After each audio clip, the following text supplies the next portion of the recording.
আমরা কি আল্লাহ ও তার রাসূলের বিরুদ্ধে যুদ্ধ করছি?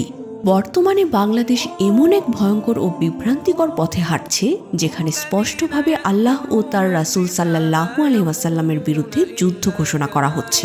সেটা অনেকেই হয়তো টের পাচ্ছেন না বা সচেতনভাবেও চুপ করে আছেন। ইসলাম স্পষ্টভাবে সুদকে রিবা হারাম ঘোষণা করেছে। শুধু হারামই নয়, এটিকে আল্লাহর পক্ষ থেকে সরাসরি যুদ্ধ ঘোষণা হিসেবে বিবেচনা করা হয়েছে। সুদ নিয়ে আল্লাহ ও রাসূল সাল্লাল্লাহু আলাইহি ওয়াসাল্লামের হুঁশিয়ারি, যারা সুদ খায় তারা কিয়ামতের দিনে দাঁড়াবে না, কিন্তু সেই লোকের মতো দাঁড়াবে যাকে শয়তান স্পর্শ করে পাগল করে দিয়েছে। আল্লাহ বলেছেন, আল্লাহ সুদকে নিশ্চিহ্ন করেন এবং দানকে বর্ধিত করেন, আর আল্লাহ কোনো অবাধ্য কাফেরকে ভালোবাসেন না। সূরা আল বাকারা 275 থেকে 276।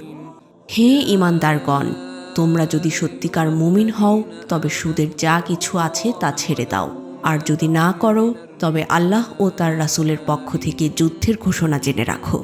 সূরা আল বাকারা 278 থেকে 279। এই আয়াতগুলো পড়লে বোঝা যায়, সুদভিত্তিক অর্থনীতি শুধু হারাম নয়, এটি একটি ভয়ঙ্কর অভিশাপ, এবং এই অভিশাপ শুধু ব্যক্তিগত নয়, সামষ্টিকভাবে পুরো জাতিকে ধ্বংস করে দিতে পারে। ইউনুস বিশ্বজয়ী নাকি সুদ ব্যবসার মুখপাত্র? ডক্টর মোহাম্মদ ইউনুস আন্তর্জাতিকভাবে প্রশংসিত একজন অর্থনীতিবিদ এবং নোবেল বিজয়ী। তিনি ক্ষুদ্র ঋণ ব্যবস্থা মাইক্রোক্রেডিট চালু করে কোটি কোটি টাকার ক্ষুদ্র সুদ ব্যবসার পথ উন্মুক্ত করেছেন।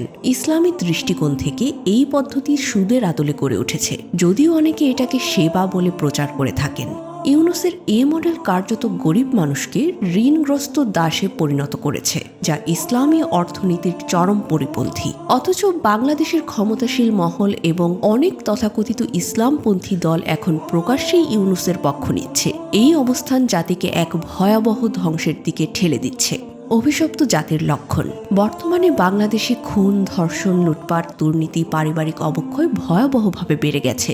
এর অন্যতম মূল কারণ হল আল্লাহর বিধান থেকে সরে গিয়ে সুদের অর্থনীতি, জালিমের পক্ষে সমর্থন এবং ইসলাম বিরোধী কার্যক্রমের প্রতি সমর্থন। হাদিসে এসেছে, যখন কোনো জাতি সুদকে হালাল মনে করে নেয় এবং তা সমাজে ছড়িয়ে পড়ে, তখন আল্লাহ সেই জাতির ওপর আযাব পাঠান। মুসনাদে আহমদ। ইসলাম পরিপন্থীদের ভূমিকা নিয়ে প্রশ্ন। বর্তমানে বাংলাদেশের অধিকাংশ ইসলামী দল ও সংগঠন ইউনুসের ব্যাপারে নীরব অথবা স্পষ্ট সমর্থন দিয়ে চলেছে, যা ইসলামের মূলনীতির চরম বিরোধী। প্রশ্ন উঠছে, ইসলামপন্থীরা আজ কিভাবে এমন এক ব্যক্তির পাশে দাঁড়ায় যার চিন্তা, ভাবনা ও কার্যক্রম সরাসরি আল্লাহর বিধানের বিরুদ্ধে যায়? এখনো সময় আছে, ফিরে আসুন আল্লাহর পথে। বাংলাদেশের সাধারণ জনগণ এবং নেতৃত্বস্থানীয় সকলের উচিত সুদের অর্থনীতি পরিত্যাগ করা, ইসলামী অর্থনীতির দিকে ফিরে যাওয়া এবং কোরআন সুন্নাহর আলোকে একটি ন্যায়ভিত্তিক সমাজ প্রতিষ্ঠা করা। না হলে আমরা কেবল অর্থনৈতিকভাবে নয়, নৈতিক ও আধ্যাত্মিকভাবে ভয়াবহ ধ্বংসের দিকে ধাবিত হব, যার আলামত ইতিমধ্যে দেখা যাচ্ছে। আজ বাংলাদেশে খুন, ধর্ষণ, আত্মহত্যা, পারিবারিক ভাঙন, দুর্নীতি সবকিছুই লাগাম ছাড়া। এর মূলে রয়েছে আল্লাহর বিধানকে উপেক্ষা করে সুদ, অন্যায় এবং জালিমদের সমর্থন।